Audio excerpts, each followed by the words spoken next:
of our Let's Talk Dad series. Thank you so much for joining us. So tonight's session really is just a bite-sized session looking at our teenagers and focusing on promoting and supporting them with healthy relationships and looking at some of the dangers around the unhealthy ones that as dads and carers you might not want to think about. My name's Emma Stevens and I'm joined by my colleague Chloe Pope, and we're from the Safety and Resilience Consultancy. And tonight we're going to be talking for just 20 minutes about teenage relationships. And I'm sure you can appreciate that we could talk for much longer about this subject. So if after this session you'd like to hear more, please head over to our YouTube channel, which is youtube.com/ Let's Talk Devon. That's got several of our previous webinars and recordings on for you to browse. So why are we even talking about teenage relationships? Well, 1 in 5 people in the UK will experience abuse in a relationship at some point in their life. And a domestic abuse call is made to the police every 30 seconds. And I personally find those statistics really scary. So that's like saying a fifth of you on this call tonight are experiencing or perpetrating domestic abuse. So though I'm sure we all hate to think of our children ever experiencing any kind of abuse, this is definitely not a grown-ups issue. In fact, our young people who are aged 15 to 19 are the age group at the greatest risk of experiencing relationship abuse. So how do we define domestic abuse? What do we mean? So that relationship abuse amongst teenagers falls into 6 main categories. So we're looking at emotional abuse. So that controlling behaviour, like telling your teenager where they can go, what they can wear, stopping them from seeing friends, and generally making them feel bad about themselves. You know, for example, oh, you're wearing that. Gosh, it makes you look really fat. And then we've got the online abuse. So that's maybe threatening to post personal pictures or information. So nearly 70% of girls feel pressured to do sexual things that they don't want to do. Sexual harassment and online abuse, such as being sent unsolicited explicit sexual material or being pressured to send those nudes, are much more prevalent than we realise. For example, nearly 90% of girls and 50% of boys aged 14 to 16 said that being sent these pictures or videos that they didn't want to see really does happen quite a lot and almost becomes quite normal. Another form of abuse would be controlling someone's finances. So that can be withholding money or stopping someone going to work or insisting that they have to pay for things or give their partner money. Something we see a lot of in teenage relationships is that control. So reading emails, text messages or letters, you know, that insisting on seeing someone else's phone. Telling our teenagers who they can or cannot be friends with online through social media, for example, being in trouble for liking someone else's post. And then we've got sexual abuse. So that is making someone do something sexual when they don't want to. It doesn't have to be physical. It can be something like making them watch porn. And then physical abuse, which is probably the one we all think is the easiest one to spot, isn't it? That's the one with bruises, broken bones, you know, that violence towards somebody, such as kicking, punching, hitting or biting, etc. And on our YouTube channel, in one of our longer chats, we do talk a little bit about the power and control wheel so that you can see a bit more about the behaviours that come under these headings. So as we said, the stats are really high, which is why we're talking about it. 90% of girls and over 70% of boys report experiencing sexist name calling. And words can actually have just as much impact as physical abuse. And often it's just dismissed as banter and young people are advised to get over it. So we should be encouraging our teenagers to say that it's not okay and to report this banter. I'm sure we've all been in difficult circumstances when a joke has been told that doesn't sit well and it's a bit offensive. And it is really important that as men, you can role model bravery and start changing attitudes by calling out these jokes that you find offensive whenever you can, or it's never going to change for our young people. I'm not suggesting that you don't have a sense of humour, just that you call out this offensive, harmful banter. And gender stereotyping, particularly around relationships, is something that can contribute to that poor mental health in young people. We see higher suicide rates in young men, we see low self-esteem in girls, and issues with body image for both genders. And we're really seeing an increase in this culture of toxic masculinity and violence against women and girls. Much of this is a societal issue. Just think for a minute about how currently we have some very powerful men contributing to this message, and how people such as Andrew Tate have a huge following. Emma, I'm just going to come in there. Do you have any suggestions about what dads and male carers can do to start to change this messaging?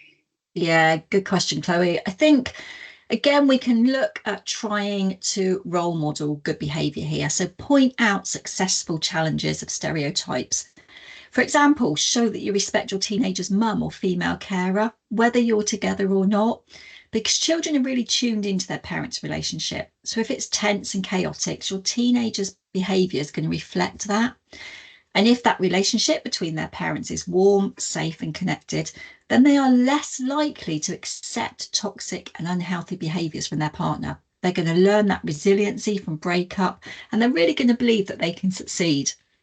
And if you and your teenager's mum are separated, please resist that urge to talk bad about her. You know, as their parents, you two are the most important model of a relationship for your children. They're watching how you treat each other. So try and create that atmosphere at home that shows that you care and make them feel welcome at home. Remember, you're setting a living example in front of your teenager about how to love others. Chloe, have you got something to add? Yeah, thank you, Emma. So I just wanted to touch on, as young people progress through secondary school or even later in primary school, you will start to find that they're starting to form those much more intense relationships. This can be really quite an overwhelming experience as a dad. How much should you get involved? How many questions do we ask? Well, it is important to ask your young person questions about their relationship, and that's mainly to make sure that their relationship is healthy, safe, and appropriate, but also to show that you are really interested in their life and their relationship. Again, as we say in all of our sessions, the better that you know your young person, the more you'll be comfortable talking to them about their life. So try and think about what questions you need to ask. What do you really need to know about their relationship? Well, you might want to know about how they met, for example. You might want to know how old their partner is. But you could also ask your teenagers questions like, so how do they treat you? And what is it that you like best about them? What is it that you like to do with them? Opening up that conversation from the start of any relationship they may start is really important. Just in case anything was to go wrong, they know that you care about their relationship and you're that safe space if they need any help. Domestic abuse and sexual harassment or assault all involve people pushing or even totally disregarding the boundaries that our young people have. We know that huge numbers of our teenagers talk about sexual assault. However, how do we really know that our young people fully know what boundaries are, how to have them, sorry, or how to respect other people's boundaries? Well, under that massive category of boundaries falls that major factor of consent. Consent is a very, very challenging term to define, especially when it comes to sex and relationships. I know that personally, when I think about consent, I think about that kind of how services use our data, signing those forms in the GP surgery. But let's get real here. We never enter relationships asking the other person to sign consent forms that they'll respect, love, and support us. We just expect that to happen. Chloe, can I just come in there and then Yeah, you of can get your course. voice back as well, can't Thank you? you. So, can I just kind of remind everyone not to assume that your teenager knows or doesn't know what consent is? So, kind of take every opportunity to ask them. So, take advantage of anything you're watching on TV to seek out their opinion. I know that the Netflix show Adolescence has recently been on and is getting a lot of people talking. And I can think about lots of films where there's maybe a strong, attractive male character who ignores that female's attempt to say no, pushes her against the wall in this passionate kiss or something more. And this is deemed as perfectly acceptable because he's the attractive hero in the story. So, kind of explore that a little bit with your teenager. It will give you an idea of what you need to talk about with them. And if there's any confused or harmful understanding of consent. So I think one of the most important things to tell them is that consent was almost always, no, must always, not almost always, most importantly, consent must be explicit. So yes means yes. And any sexual activity without that yes, without that consent, is sexual assault. So this sexual consent has to be a conversation between partners. That's because someone can change their mind at any point to stop, even if they've already started having sex. And if that happens, their partner must respect them and stop. And when our teenagers are in the midst of growing up and going through puberty, it can really make it hard sometimes to think clearly in the moment. So make sure your teenager knows that these feelings are okay and they can talk to you about them. But help them to understand that despite these feelings, they must still always respect themselves and others. Help them to figure out their own boundaries here, how to respect others, and remind them that consent and respect is always a two-way street, and they've always got to respect their partner's boundaries. Whatever they want to do, they need to have an enthusiastic yes from their partner. Thanks, Emma. So you've had these wonderful, great conversations with your teenager, but they're in a relationship and you feel uncomfortable. Something isn't quite seeming okay. So really trust your gut feeling on that, as the more you get to know your young person, the sooner that you'll spot something is wrong. But there are just a few things that may indicate that you are right to be worried. Now, the list that I'm about to say is not exhaustive, just a few top things to look out for. So firstly, we've got physical signs of injury or illness. Then we have truancy or failing grades. Then we have withdrawal, passivity, being compliant, not expressing their own opinions so much. Changes in mood and personality. Frequent texts and calls from their boyfriend or girlfriend that they maybe look worried about and isolate themselves, take themselves away to reply to. Or insisting maybe that they answer immediately, even if they're doing something else. Think about things like inappropriate sexual behaviour, language, or attitudes.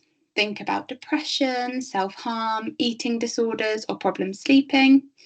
Think about use of drugs and alcohol, especially when there was no prior use to that relationship. And think about isolation from family and friends, or not wanting to spend any time with absolutely anyone else other than their new partner. Chloe, can you just explain a bit more about that isolation one for us? Yeah, absolutely. So we know that when you first meet someone or fall in love, it can be all consuming.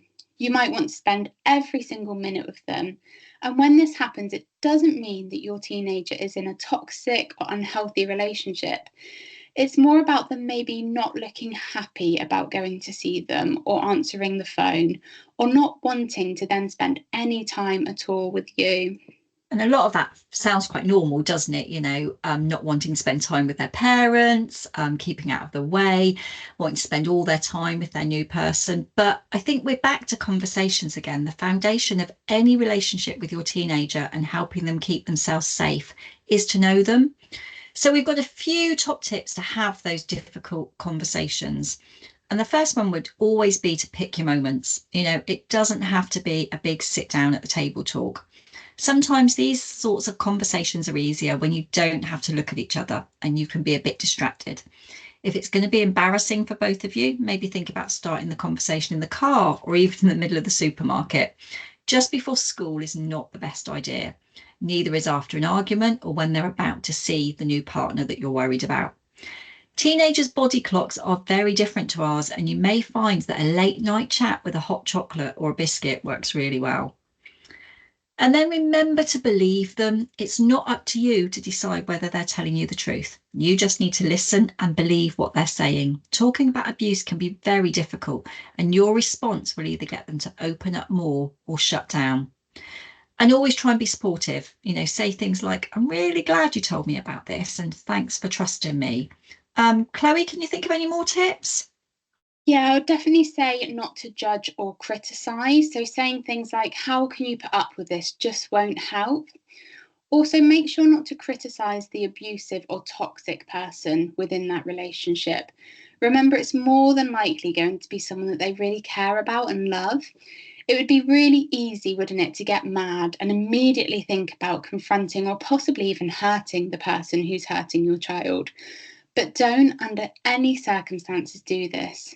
In your teenager's eyes, you then become a perpetrator of abuse, and it makes violence seem okay. Whatever the circumstances is, it absolutely never is. And I would also say be honest. So don't be afraid to tell them that you're worried about them and that you think that they may need help. There are some really great sites online exploring healthy relationships, and we will pop some links, hopefully in the description box for you. Always ask your teenager what they need you to do. Please don't do anything without telling them, or again, they're having to give control over to someone else. And also, it's not your fault. Always tell them that they're not to blame and they're not responsible for what is happening. And finally, thank them for trusting you and let them know how strong they are. Talking about violence and abuse can take a lot of strength and courage, and is really, really scary for our young people. And I think also kind of my final tip would be look for support together. So don't assume or that you have all of the answers.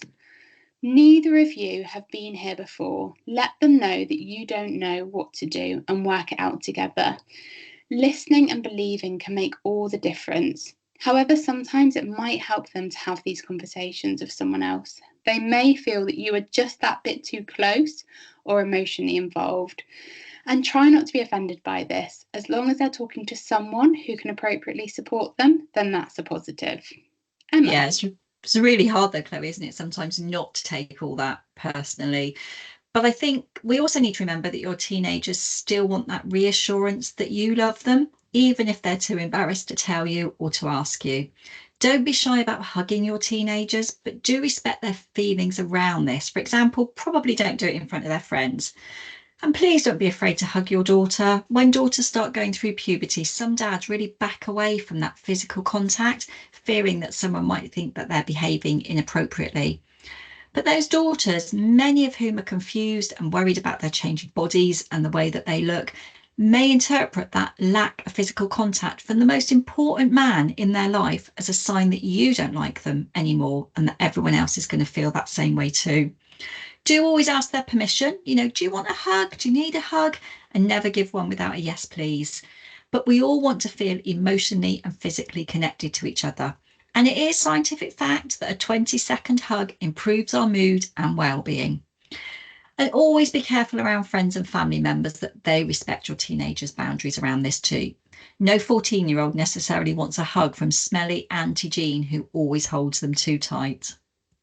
Thanks, Emma. So we have run out of time. This was just a whistle-stop tour about healthy relationships. And as Emma mentioned at the start, on our YouTube channel, we do have some longer sessions around healthy relationships and many other topics.